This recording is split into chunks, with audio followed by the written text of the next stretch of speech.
Chronique Siliane, livre 2, le maître de l'oracle. Chapitre 10, le livre. Il faut prendre des mesures, cria Jade absolument hors de lui. Ça ne peut pas continuer comme ça. Jade, calme-toi, dit Dvalim sur un ton apaisant. Me calmer, hurla ce dernier. Impossible. Ces innommables nous ont tiré dessus, sans que nous puissions nous défendre.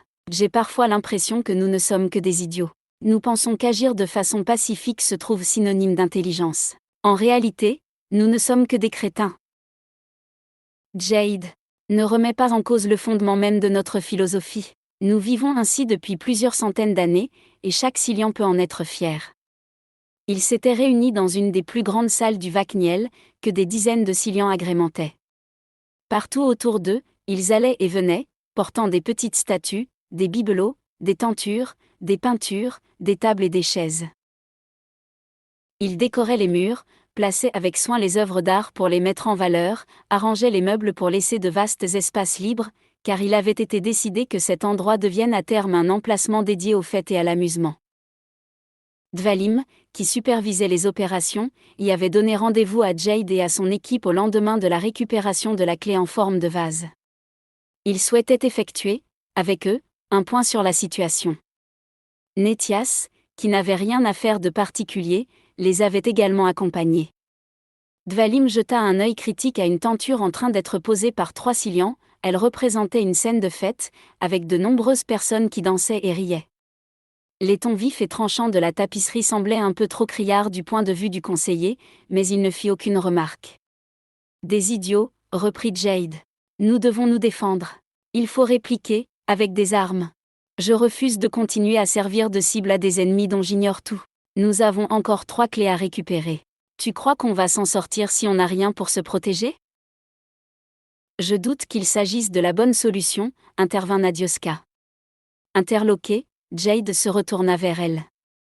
Comment ça ? S'exclama-t-il.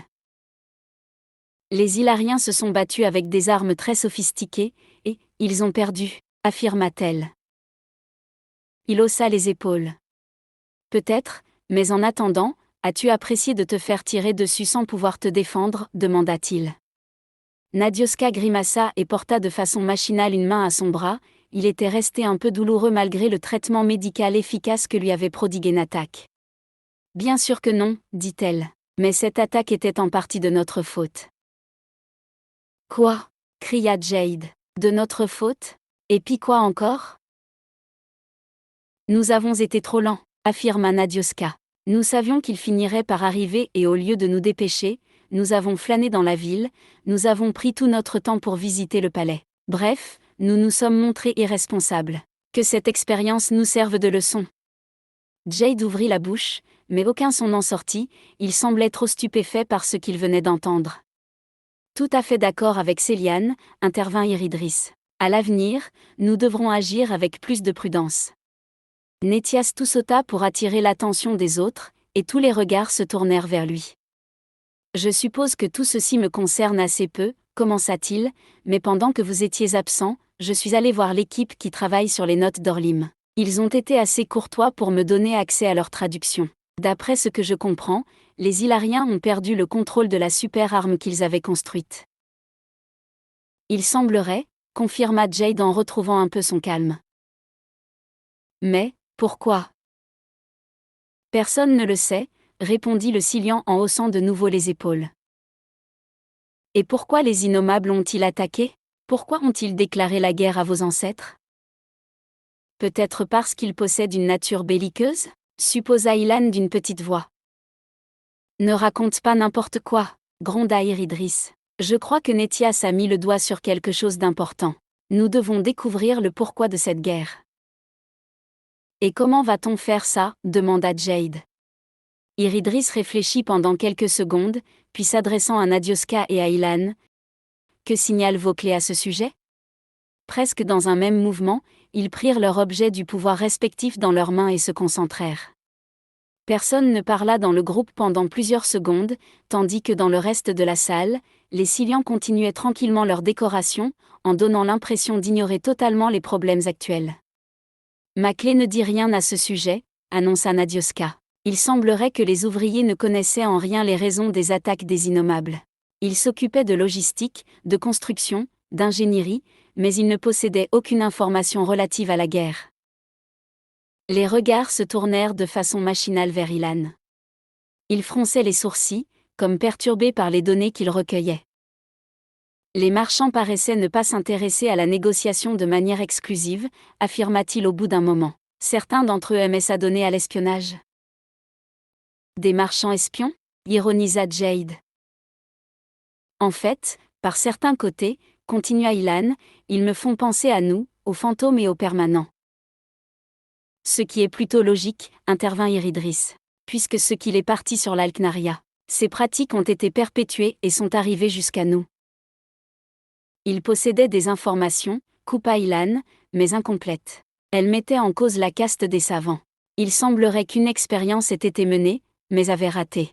Les espions n'ont pas réussi à en apprendre plus, mais d'après certaines données, plusieurs scientifiques se considéraient comme, plus ou moins, responsables de l'attaque des innommables. Ce qui signifie que peut-être ces innommables ne sont pas des monstres assoiffés de sang, mais peut-être tout simplement des victimes, s'exclama Nadioska. C'est vite dit, répliqua Jade. Je vous rappelle qu'ils nous ont agressés, et que nous ne leur avons rien fait. Ils en ont après les clés, expliqua Iridris. Pas après nous. Oui, mais c'est nous qui avons failli y passer, s'insurgea Jade qui ne voulait pas changer de position. Quoi qu'il en soit, intervint Dvalim sur un ton posé, nous devons continuer à chercher les 3 autres objets du pouvoir. Comme nous n'avons pas d'armes, et que nous n'avons pas l'intention de nous en procurer, ajouta-t-il en jetant un regard appuyé à son fils, nous devons à l'avenir nous montrer très prudents. Nous ne resterons jamais plus de 3 heures au même endroit. Vous devrez être plus rapide la prochaine fois. Netona se trouvait de fort mauvaise humeur. Non seulement, il commençait à en avoir plus qu'assez d'être prisonnier des Silians, mais il avait, en plus, fait un rêve fort désagréable la nuit même. Pour une fois, son intuition, ou sa déesse, ne lui avait pas soufflé une pensée qu'il appréciait.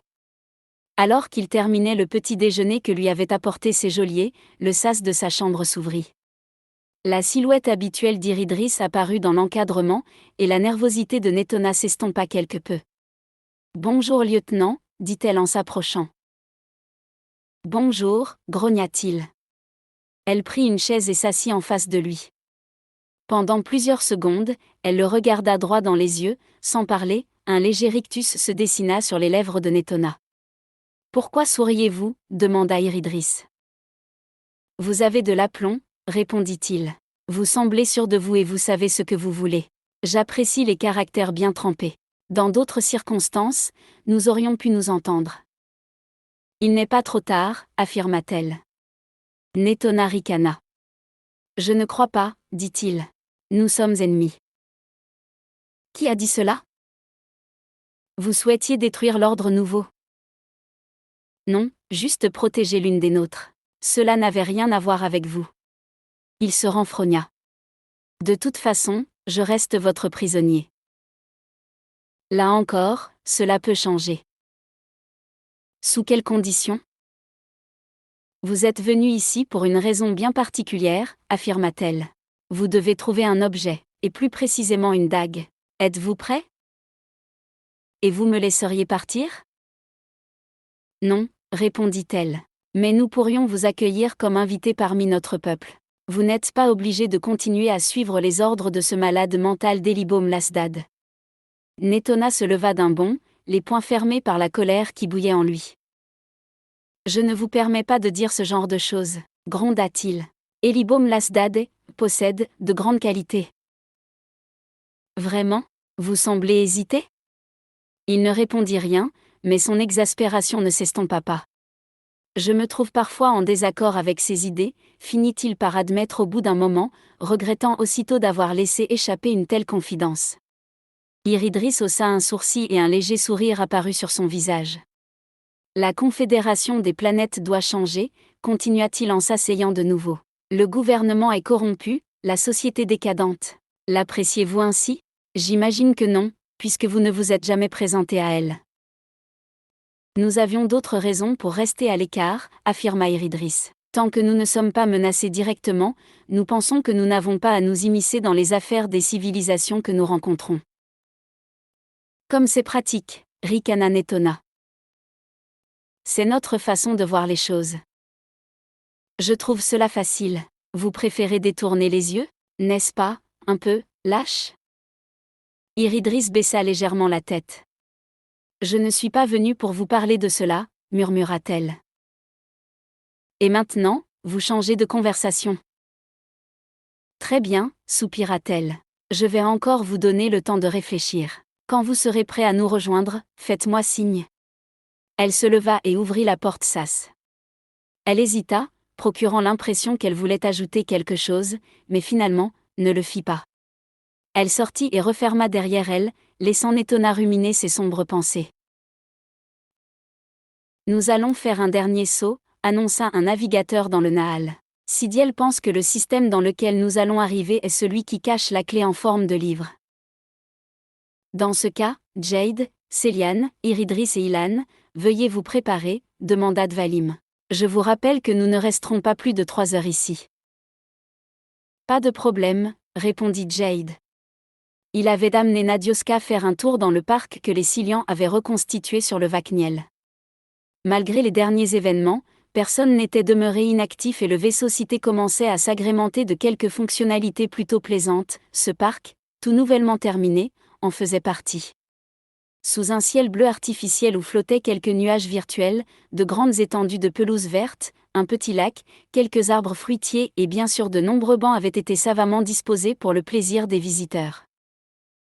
Une aération, recréant une légère brise aussi naturelle que possible, ridait la surface de l'eau et jouait avec les cheveux et les vêtements des promeneurs. Jade et Nadioska venaient de passer 2 heures à flâner, la jeune femme, stupéfaite du travail incroyable qu'avaient accompli les Silians, ne cessait de se demander si elle se trouvait en train de rêver.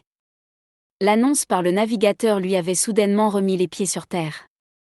Jade la conduisit vers un petit kiosque au toit rouge, situé en plein milieu du parc, et qui n'était pas sans rappeler celui qui existait sur Syl. Sur un des montants en bois, un boîtier discret contenait les touches bleues permettant de composer les adresses, tandis qu'au sol, des cercles écarlates indiquaient que ce dispositif était en réalité un téléporteur mécanique. Tu devrais mémoriser certains codes, suggéra Jade. Ainsi, tu pourrais te balader sur le Vakniel. Tu as raison, répondit Nadioska. Je n'y avais pas pensé. C'est vraiment stupide, j'aurais déjà pu visiter pas mal d'endroits toute seule. Se fustigeant intérieurement pour ne pas avoir songé à cela, elle se concentra tout de même sur la combinaison que faisait Jade. Celle-ci correspond à une section de la ruche, indiqua-t-il. Au début, je te conseille de toujours vérifier, grâce au Nahal, que l'adresse que tu fais se trouve correcte. Car à moins que tu aies une mémoire exceptionnelle, tu vas peut-être mélanger celle que tu vas apprendre. Et ça pourrait être grave, demanda-t-elle. En principe, non, car ces téléporteurs ne fonctionnent qu'avec des combinaisons valides. Si tu en rentres une inexacte, il ne se passera rien. Tu as dit, en principe, nota-t-elle. Si jamais, par un hasard extrême, tu réussis à faire l'adresse de celui qui marche encore sur Syl, tu risques de te retrouver au milieu de l'armée de l'ordre nouveau. Un peu dommage quand même. Tu m'étonnes, s'exclama-t-elle. Ils se téléportèrent dans la ruche, puis une fois habillés de leur combinaison protectrice, ils réitérèrent l'opération pour se rendre dans leur hangar habituel. Là, Iridris et Ilan les attendaient déjà, à bord d'une navette. Iridris, assise aux commandes de l'appareil, fronçait les sourcils, tout en secouant la tête d'un air sceptique. « Qu'est-ce qui t'arrive, ma grande ?» demanda Jade en se plaçant, pour une fois, sur un des fauteuils de passagers. « Nous venons tout juste de sauter dans le système solaire où se trouve une des clés, » répondit Iridris. « Eh bien, c'est parfait, » répliqua-t-il. « Oui, sauf qu'il y a un léger problème. » Lequel ? Connecte-toi au Nahal. Jade obéit, imité par Nadioska qui s'était assise à côté de lui. Au sein du Nahal, régnait une agitation inhabituelle, de nombreuses conversations animées emplissaient l'espace, et Jade, pour éviter de se perdre dans ses remous, se focalisa sur la présence de son père. Sidiel, Êtes-vous sûr de nous avoir donné les bonnes coordonnées demandait Dvalim. Bien sûr, répliqua le mathématicien avec un certain agacement. Écoutez, nous vérifions tous nos calculs au moins 4 fois. Nous nous trouvons là où se situe la clé en forme de livre. Nous sommes absolument positifs sur le sujet. Voilà qui semble bien étrange, murmura Dvalim comme pour lui-même. Mais que se passe-t-il exactement intervint Jade. Sidiel nous avait donné les coordonnées du système solaire où nous pourrions chercher le prochain objet, répondit Dvalim. Oui, eh bien. L'un des navigateurs répondit avant Dvalim. Nous venons tout juste d'y arriver, signala-t-il. Mais il y a un problème. Nous ne remarquons aucun système. Comment ça demanda Jade. Pour toute explication, le navigateur envoya à travers le Naal ce qu'il voyait. Autour du Vakniel, l'espace se trouvait absolument vide, aucun soleil, aucune planète, aucun astéroïde, rien que quelques poussières microscopiques et insignifiantes, et les étoiles qui brillaient à plusieurs années-lumière de là. Il n'y a rien, s'exclama Jade. Voilà, répliqua le navigateur. Et l'équipe de Sidiel ne s'est pas trompée, insista-t-il. Vous commencez à m'agacer, s'énerva Sidiel. Je n'arrête pas de vous dire que nous n'avons pas fait d'erreur. Nous nous situons exactement à l'endroit signalé par Orlim. Eh bien, je crois que nous allons avoir un petit souci avec cette clé, intervint Ilan resté silencieux jusque-là. Se pourrait-il que les innommables aient pu détruire le système solaire qui se trouvait là, demanda Nadioska à tout hasard.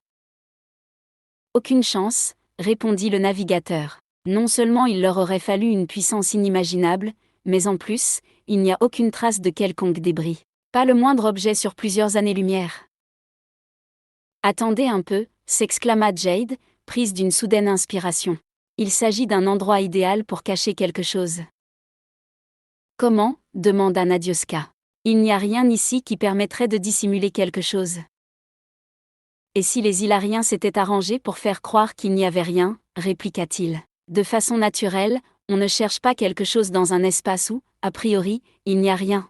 Je pense que la clé est là.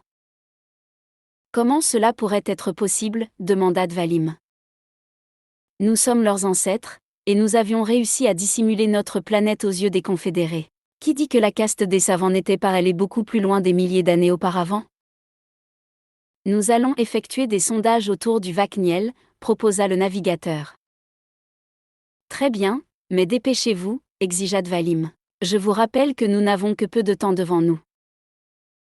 Tandis que sur la passerelle on analysait le vide qui entourait le vaisseau cité, Jade se leva de son siège et se mit à faire les 100 pas de manière fébrile dans l'espace confiné de la navette. « Pourrais-tu te rasseoir » demanda Iridris. « Tu me rends nerveuse. » « Nous ne pouvons pas nous permettre de perdre la moindre minute, affirma Jade. Marcher de long en large ne changera rien au problème. À contre-cœur, il reprit sa place sur un des fauteuils. Peu de temps après, les navigateurs fournissaient les résultats de leurs recherches au Naal. Nous avons détecté la présence d'un objet massif. Nous avons sa localisation. Il semble proche de nous, mais nous sommes incapables de déterminer ses dimensions. Vous allez devoir vous avancer avec beaucoup de précautions pour éviter de le percuter de plein fouet. D'accord, envoyez-nous les coordonnées, demanda Jade. Quelques secondes plus tard, la navette décollait. Iridris la dirigea lentement vers l'anomalie signalée par les navigateurs. À bord, Jade et Ilan se concentraient pour essayer de percevoir le moindre détail leur permettant d'établir la position exacte de l'objet ou bien sa taille. Nous sommes proches, affirma Jade au bout d'un moment. Comme pour confirmer ses dires, quelque chose apparut à seulement quelques mètres devant eux. Arrête tout, hurla Jade à l'attention d'Iridris. Cette dernière immobilisa la navette de façon si brusque, que les 3 passagers se retrouvèrent propulsés hors de leur fauteuil. Une fois remis de leurs émotions, ils reportèrent leur attention sur ce qui se situait maintenant à moins de 2 mètres du nez de leur engin. L'objet repéré par les navigateurs était là, bien visible. Constitué d'un métal noir totalement mat qui ne renvoyait pas la lueur des étoiles, il s'agissait en réalité d'une petite planète artificielle constellée de nombreuses ouvertures, à peine perceptibles, dont certaines semblaient suffisamment grandes pour laisser pénétrer un destroyer confédéré. J'imagine qu'il va falloir entrer dans ce truc, murmura Nadioska en regardant la surface d'un air sceptique. J'en ai bien peur, confirma Ilan en grimaçant. Irid, va vers la droite, il y a une issue pas très loin, signala Jade. Iridris obéit et pilota la navette pour s'approcher de l'endroit indiqué. Elle s'engouffra dans un long tunnel noir métallique, scannant les alentours pour détecter d'éventuels obstacles. Je ne vois rien du tout, grommela-t-elle.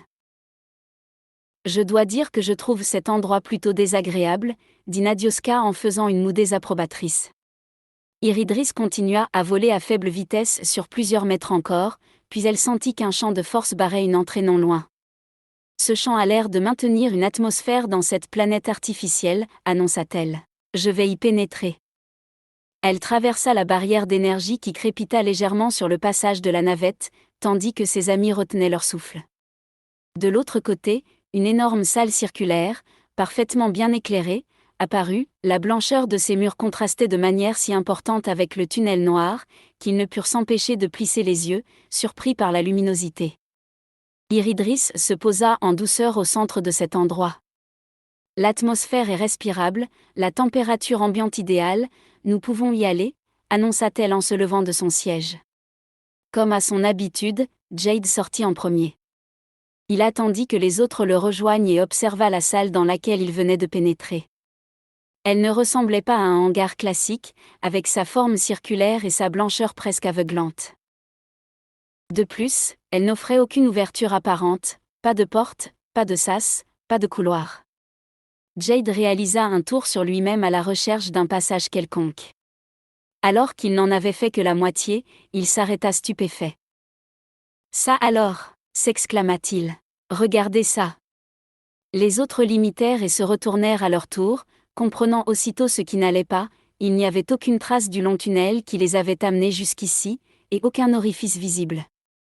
Inquiets, ils se mirent à observer partout, ce qui n'eut comme résultat que de les désorienter encore un peu plus. « Plus de sortie !» s'exclama Nadioska. « Impossible !» affirma Jade une fois la surprise passée. Il s'approcha de l'endroit que leur navette avait emprunté et sonda l'espace en face de lui. Il perçut la présence de la barrière d'énergie. « Là, dit-il. Je le sens. C'est juste, camouflé. » Dans ce cas, il ne doit pas y avoir que ce tunnel à être caché ici, supposa Iridris. Il doit y avoir des couloirs ou des portes. Je ne vois pas l'intérêt d'avoir fait un hangar s'il n'y a aucun moyen d'accéder à l'intérieur de cette base. Tu as raison, dit-il. Scannons les murs à la recherche d'une ouverture. Tandis que les Silians commençaient leur recherche, Nadioska resta à côté de la navette, se sentant totalement inutile vis-à-vis de ses amis. Le sondage dura de longues minutes, et une angoisse finit par l'envahir. « Le temps passe, dit-elle au bout d'un moment. « On ne peut pas aller plus vite, répliqua Jade. « Et moi, je ne peux pas vous aider, soupira-t-elle. »« Attendez, s'exclama Ilan. Je crois, non, je suis sûr. Quelque chose ici. » Il tâtonna le mur et soudainement un sas apparut comme par magie. « Bravo !» le félicita Jade. Curieux, s'étonna Iridris en regardant tour à tour cette porte et l'endroit qui correspondait au tunnel par lequel ils étaient arrivés. Quoi ? demanda-t-il. Elle se situe juste en face du couloir que nous avons emprunté pour venir, et nous n'avons trouvé que cette unique ouverture. Nous aurions peut-être pu gagner un peu de temps en cherchant d'emblée dans l'axe de l'entrée. Il aurait déjà fallu y penser, grommela-t-il. Un petit cadran tactile était fixé sur le côté droit de la porte, et Jade l'actionna en posant sa main dessus. La paroi s'escamota dans un bruit de glissement presque imperceptible, révélant une autre pièce circulaire tout aussi immaculée. Si cette pièce possédait des dimensions très inférieures à la salle dans laquelle les Silians étaient arrivés, elle avait une particularité qui attira tout de suite l'attention du groupe. Au centre, un piédestal de marbre rose présentait un objet qui semblait scintiller sous la lumière blanche. Jade s'approcha. « Ça alors, on l'a trouvé !» s'exclama-t-il. « La clé du pouvoir en forme de livre. » En effet, un livre, assez petit pour tenir dans le creux de la paume, recouvert d'or et arborant en son milieu une superbe améthyste parme, était posé sur le socle, attendant que quelqu'un le prenne. Un peu trop facile à mon goût, signala Iridris sceptique. Facile, répliqua-t-il. On a mis du temps avant de localiser ce passage. Ce n'était pas si évident que cela. De toute façon, il ne faut pas se plaindre. L'objet se trouve là, je le récupère et on s'en va. Joignant le geste à la parole, il s'avança et tendit la main vers le petit livre. Aussitôt, de nombreuses lames d'acier, polies et affûtées, tombèrent du plafond, formant un cercle parfait autour de Jade et du piédestal. Ces étranges épées étaient si longues qu'elles atteignaient presque le haut de la salle, si bien que le Silian disparut complètement aux yeux de ses compagnons. « Jade !» cria Nadioska en se précipitant vers la barrière, mais en évitant tout de même de les toucher. Elle ne reçut aucune réponse. « Jade !» appela Iridris à son tour. « Tu nous entends ?» Silence, tandis que Nadioska commençait à montrer de fortes manifestations de nervosité. Ilan se connecta au Naal et essaya de contacter son ami. Je ne capte aucun signe de sa présence dans le Naal, constata-t-il gagné lui aussi par l'inquiétude. Nous aurions dû agir de façon plus prudente, affirma Iridris. Je n'aurais pas dû le laisser faire. Il faudrait enlever ça, s'exclama Nadioska en indiquant la barrière de l'âme. Ilan fit un tour complet, en sondant le centre du cercle. Il n'y a aucune ouverture, signala-t-il, mais le plus préoccupant, c'est qu'il n'y a absolument rien à l'intérieur. Quoi ? S'étonna Nadioska. Jade, le piédestal et le livre ont totalement disparu. Avant d'ouvrir les yeux, Jade grimaça. Sa tête lui faisait mal et il avait l'impression de s'être à moitié assommé. Il sentait qu'il se trouvait allongé à terre, le silence autour de lui était total. Il porta une main sur sa tempe, là où la douleur semblait la plus forte.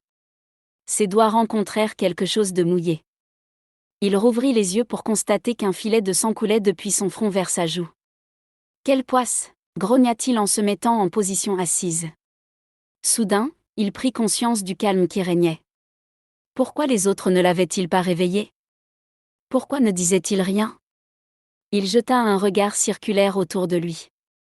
Il ne se situait plus dans la pièce blanche où il avait touché le livre. Quant à ses amis, ils ne se trouvaient tout simplement pas là. Il se connecta au Naal pour avoir quelques explications sur ce qu'il venait de se dérouler. Il ne se passa rien, à sa très grande surprise, aucune pensée ne lui parvenait, aucune présence, comme si le Naal n'existait plus. Il se releva péniblement, cette fois, franchement inquiet, tandis que sa tempe diffusait une douleur aiguë dans le reste de son crâne. Il posa une main sur l'origine de cette douleur pour se soigner, comme chaque Silian savait le faire, tout en regardant autour de lui. La salle dans laquelle il se situait paraissait tout aussi circulaire que les deux autres qu'il avait traversées. Elle était toutefois moins éclairée, une faible lumière dansante et colorée tombait du plafond. Le marbre qui recouvrait le sol et les murs, d'un violet presque noir et aux polis impeccables, brillait malgré le manque de clarté. Le long des parois, de nombreuses consoles d'ordinateurs clignotaient, tandis que quelques tables et chaises disséminées un peu partout rappelaient l'endroit où Nadioska avait récupéré la première clé. Au centre, une grande surface circulaire placée diffusait une lumière blanche aveuglante, contrastant avec le reste de la salle. Jade, curieux, fit quelques pas pour s'approcher. « S'est-il soigné ?» murmura une voix féminine quelque part. Jade se retourna brusquement. Personne ne se trouvait là. « Oui, il possède cette capacité », chuchota un homme. Jade réalisa un tour complet sur lui-même, cherchant du regard l'origine de la discussion. « Exact », susurra quelqu'un. Il peut se prodiguer des soins par le simple pouvoir de sa pensée. Désorienté, Jade se demanda s'il ne devenait pas fou. Entendre des sons qui n'existaient pas n'était jamais bon signe, même pour les Silians. « Et » cria-t-il, « où êtes-vous » ? « Ici » murmura une femme. « Oui, nous sommes là.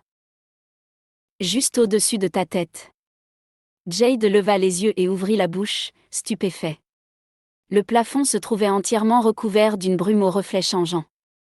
Des volutes tourbillonnaient, créant des formes aléatoires, prenant parfois des couleurs pastel.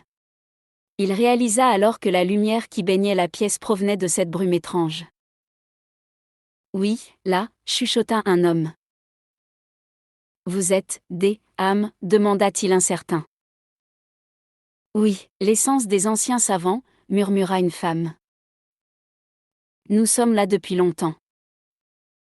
Nous sommes là pour très longtemps. Mais le temps n'a pas d'importance. Car le temps n'est qu'une simple vue de l'esprit. Il n'existe pas tel que nous le percevons. Il faut aller au-delà des apparences. Voir au-delà, oui, au-delà. Perturbé par les cascades de chuchotements, Jade intervint. Désolé de vous arrêter dans vos réflexions, fortes intéressantes au demeurant, mais, je suis venu pour récupérer un objet. Oui, fit un murmure. Le livre. La clé du pouvoir de notre caste. Un objet d'une grande valeur. D'une très grande valeur. Oui, coupa Jade, voilà, mais j'aurais besoin de savoir où il se trouve. Non, susurra une voix. Tu n'as pas besoin de savoir où il se trouve, mais plutôt quand il se trouve. Il se situe toujours à notre époque. Bien que notre époque n'existe plus pour toi. Mais notre représentant arrive, il va t'expliquer. Oui, il est là. Maintenant. Les chuchotements se turent, tandis que sur le sol, le cercle de lumière se mettait à pulser, tels les battements d'un cœur. Quelque chose apparut comme l'image déformée d'un homme, zébré d'éclairs aux couleurs changeantes. Peu à peu elle se stabilisa et devint d'un réalisme saisissant si bien que Jade eut l'impression que l'individu se situait bien là, en face de lui. Il semblait âgé, avec son visage parcheminé, ses longs cheveux gris et une barbe mal entretenue qui tombait en cascade sur une robe parme, il ressemblait à une sorte de sorcier tout droit sorti d'un conte pour enfants. « Je m'appelle Olive, dit-il en regardant Jade intensément. Je suis le représentant de la caste des savants auprès du Grand Conseil de Zilaria. » Oui, susurra une des voix du plafond. Olive du Grand Conseil. Notre représentant, fit un autre murmure. Se sentant un peu dépassé par les événements, Jade répondit la première chose qui lui passait par la tête. Eh bien, bonjour. Olive se mit à rire. Voilà qui est concis, s'exclama-t-il. Puis, reprenant son sérieux, n'as-tu rien à me demander, mon garçon? Si, des tas de trucs, répliqua le Silian. Je ne sais tout simplement pas par quoi débuter. Il est troublé, fit un murmure. Normal, il y a tant de choses à savoir qui lui sont inconnues, chuchota une autre voix. Oui, tant de choses. Jade jeta un regard désapprobateur au plafond, ses murmures incessants commençaient à lui porter sur le système. Où se trouve la clé du pouvoir de votre caste? Demanda-t-il abruptement. De nouveau, Olive se mit à rire. Il ne s'agit pas exactement de la bonne interrogation, affirma-t-il. La question n'est pas de savoir où, mais plutôt quand. Oui, chuchota une des âmes. Le temps, voilà la question. Bien, dit Jade pour couper court aux réflexions provenant du plafond. Eh bien, quand se trouve la clé? Elle est cachée en dehors du temps, elle existe ici et maintenant, répondit Olive. En dehors du temps, demanda le Silian. Comment est-ce possible? Tout à l'heure, tu as essayé de communiquer avec les tiens, affirma Olive. Ai-je tort? Eh bien, exact, hésita-t-il. Comment le savez-vous? Vous avez des moyens de détecter nos connexions? Il ne sait pas, fit un murmure. Il ne comprend pas, fit un autre. Non, répondit Olive, je ne peux pas déceler tes tentatives de connexion au Naal. Il s'agit bien du nom que vous donnez à cet espace de pensée commune? Jade fronça les sourcils et après un bref instant, se contenta d'acquiescer. Par contre, reprit Olive, je peux le déduire. En modulant le temps, je suis allé à maints moments dans le passé et dans l'avenir. J'y ai vu des choses merveilleuses et d'autres terrifiantes. J'ai assisté à ma propre mort, ainsi qu'à celle de mon peuple, mais aussi à la naissance de nos enfants. Oui, nos enfants, fit un murmure. Le sang de notre sang, la suite de notre vie, notre futur. Quoi qu'il en soit, coupa Olive, tu n'as pas réussi à contacter les tiens. Sais-tu pourquoi? Non, ça ne m'était jamais arrivé jusqu'à maintenant. Je vais te dire pourquoi, dit Olive. C'est parce qu'il n'existe pas encore. Quoi? Comment ça? Il ne comprend pas, fit un murmure. Il est si troublé. Oh, ça suffit, ordonna Jade à l'attention de la brume qui flottait au plafond. Olive sourit. Ne sois pas fâché après ces âmes, dit-il. Elles passent l'éternité, ici, entre elles. Elles apprécient la compagnie, quand elles arrivent à en avoir. Jade secoua la tête. Et si vous m'expliquiez un peu? Oui, qu'en sommes-nous? Je voudrais des réponses, s'énerva-t-il. Olive se mit à rire. Ah, la fougue de la jeunesse, s'exclama-t-il. Tu me fais penser à mon propre fils. Toujours à souhaiter posséder toutes les connaissances de l'univers sans prendre le temps d'essayer de les comprendre, chaque chose en son temps. Je vais d'abord te dire quelque chose que peu de gens, même à mon époque, savent. Oui, fit un murmure. La genèse, le pourquoi de notre situation, l'explication, notre erreur, notre terrible erreur. Olive soupira. Oui, notre erreur, soupira-t-il en fermant les yeux. En tant que responsable de la caste des savants, je porte un lourd fardeau. Il rouvrit les yeux et regarda Jade avec un mélange de tristesse et de sympathie. Tu vas nous haïr, affirma-t-il.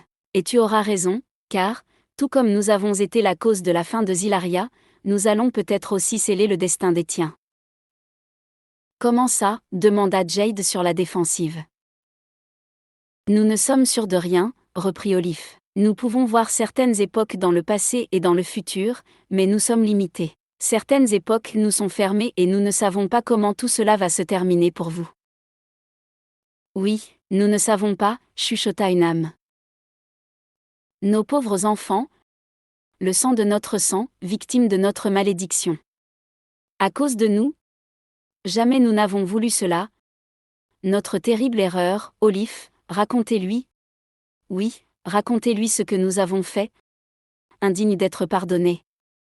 Au centre de son cercle lumineux, Olive secoua machinalement la tête, comme accablé par le secret qu'il portait. Oui, reprit-il en regardant Jade avec intensité. À présent, tu dois apprendre la vérité, mon garçon. La caste des savants a toujours voulu comprendre la nature même de notre espace-temps. En dehors des petites inventions que nous faisions pour améliorer le confort de nos concitoyens, nous consacrions la plupart de nos efforts à saisir le pourquoi de notre univers. En secret, pour ne pas affoler la population ou le Grand Conseil, nous faisions des expériences. Pendant 500 ans, nous avons établi de nombreuses théories, puis fabriqué des appareils pour les valider.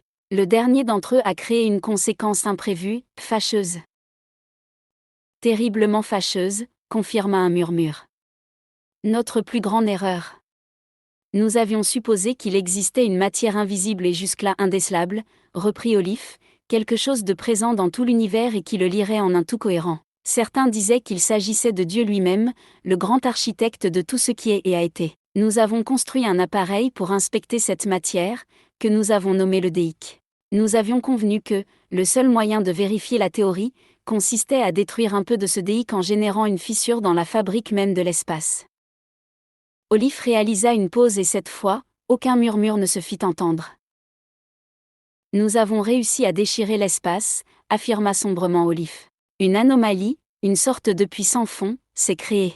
Mais ce faisant, l'énergie libérée s'est révélée au-delà de tout ce que nous avions pu imaginer. Les observateurs présents sont morts sur le coup et notre station de recherche a été pulvérisée, malgré ses boucliers. Nous avions pris la précaution de faire cette expérience en bordure de notre galaxie, là où n'existait aucune planète habitée ni aucune base. Tous les soleils, sur un rayon de 20 années-lumière autour de la déchirure, ont explosé, se sont consumés dans un déchaînement impensable de flammes, puis ont disparu. Jade, stupéfait, ouvrit les yeux en grand, essayant de se représenter la scène. Nous avons inventé une stupide histoire pour expliquer le phénomène à nos concitoyens, affirma Olive en grimaçant. Personne, en dehors de quelques grands savants de notre caste, ne se trouvait en mesure de comprendre ou de vérifier nos dires. Tout le monde nous a cru sur parole. Olive secoua la tête et soupira. Oui, ils nous ont cru, fit un murmure. Sans discuter, sans émettre le moindre doute, ils nous ont cru. Mais, ce n'est pas tout, coupa Olive, car il ne s'agissait que du début de l'histoire. Le premier des événements catastrophiques qui s'ensuivirent.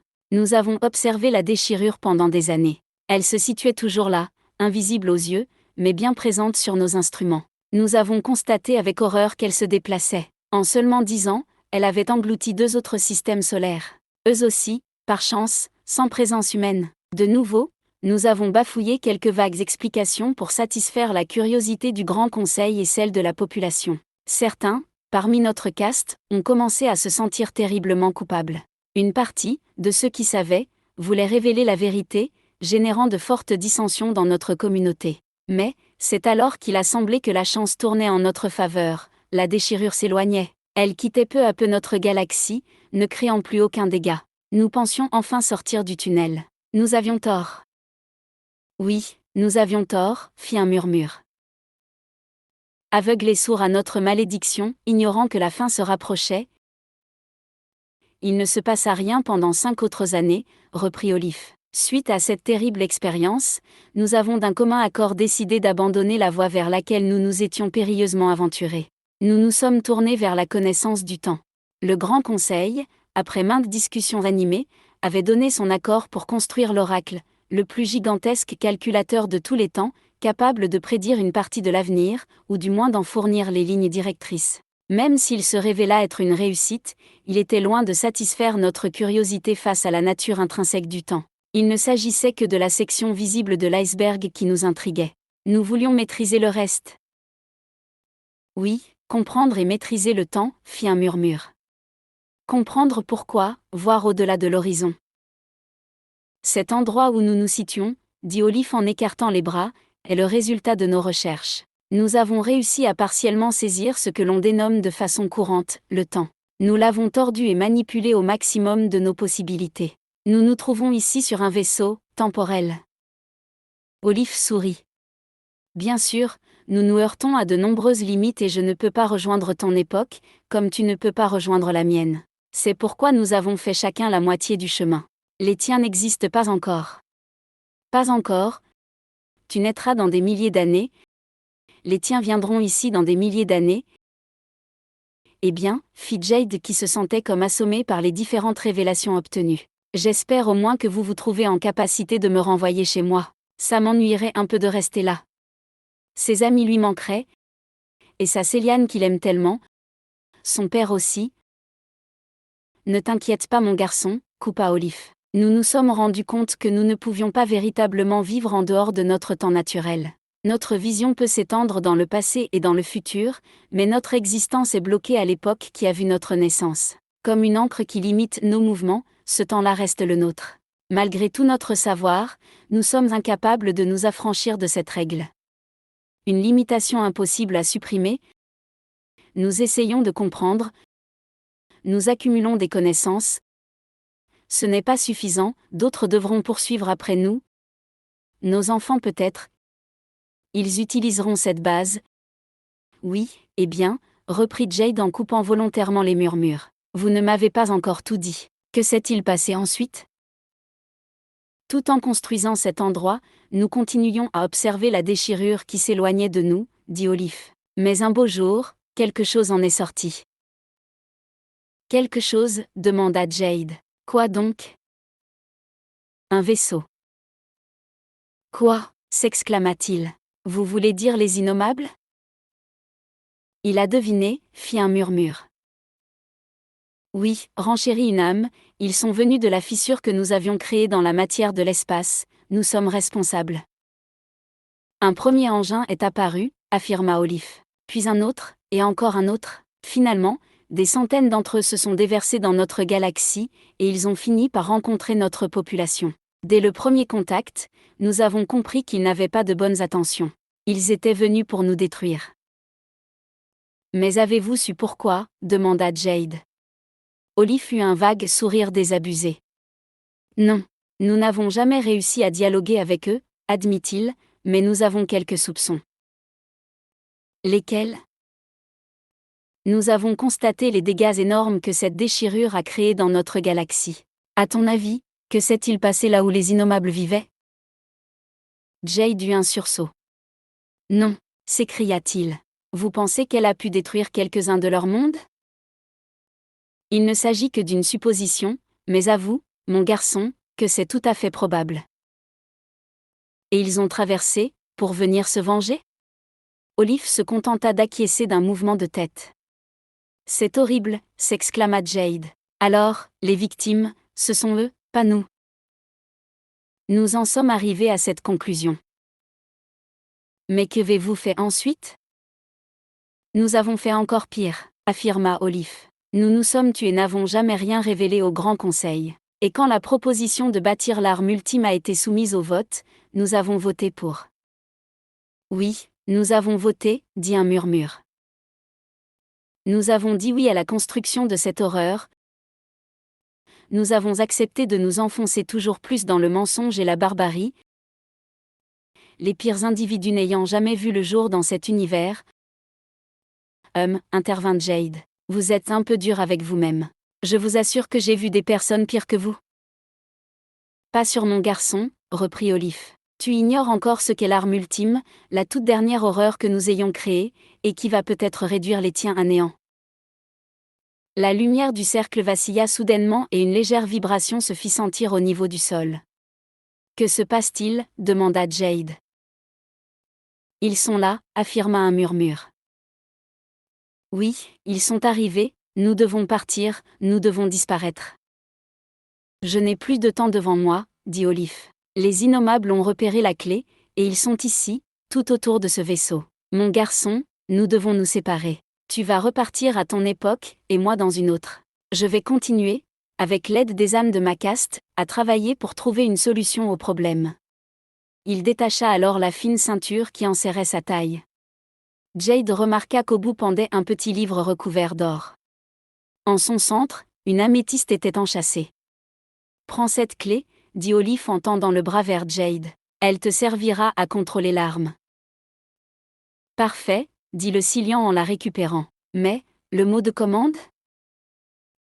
Olive se mit à sourire, tandis que son image s'effaçait lentement. Tu t'en souviendras aisément, affirma le vieux savant. Il s'agit du prénom de ta mère. Shennara, s'exclama Jade. La pierre commença à luire d'une intense lumière parme, tandis qu'Olive et le reste de la salle disparaissaient peu à peu. Jade entendit un dernier murmure, très lointain. Nous avons réussi. La solution se trouve. Jade n'eut pas l'occasion de saisir la fin de la phrase, tout s'estompa autour de lui. Nadioska se trouvait à la limite de pleurer. Ne peut-on rien faire? Cria-t-elle dans le Nahal. Iridris abandonna le sondage de la barrière de l'âme pour venir vers elle, elle la prit dans ses bras, et entreprit d'essayer de la rassurer. Céliane, murmura-t-elle. Jade est capable de se sortir des pires situations.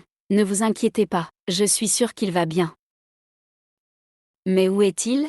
Se lamenta Nadioska en posant son front contre l'épaule d'Iridris. Il n'est même pas connecté au Nahal. Et s'il était mort à l'heure qu'il est? Cela fait maintenant 2. Un bruit, comme un énorme déclic, se fit entendre, coupant court ses plaintes. La barrière de l'âme s'affaissa brusquement, et Jade apparut, debout et tenant devant lui une corde au bout de laquelle se balançait un petit livre en or. Nadioska s'éloigna aussitôt d'Iridris pour fondre sur Jade et le prendre dans ses bras. Déstabilisé par l'enthousiasme de la jeune femme, il dut se retenir au piédestal pour ne pas tomber en arrière. Surpris, il jeta un regard interrogatif à Iridris et à Ilan. « Cela fait 2 heures que tu as disparu, signala Ilan. Nous nous inquiétions, enfin surtout. » Au lieu de terminer sa phrase, il pointa du doigt Nadioska, qui accrochée au cou de Jade, ne semblait plus vouloir le lâcher.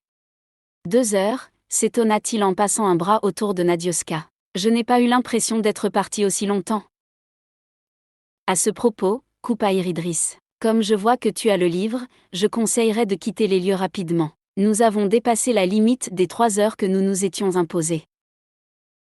Oui, bien sûr, dit-il. Allons-y. Quand nous serons arrivés sur le Vakniel, je vais avoir beaucoup de choses à vous dire. Alors que leur navette sortait de la station de la caste des savants, un petit vaisseau aux formes bizarres apparut non loin.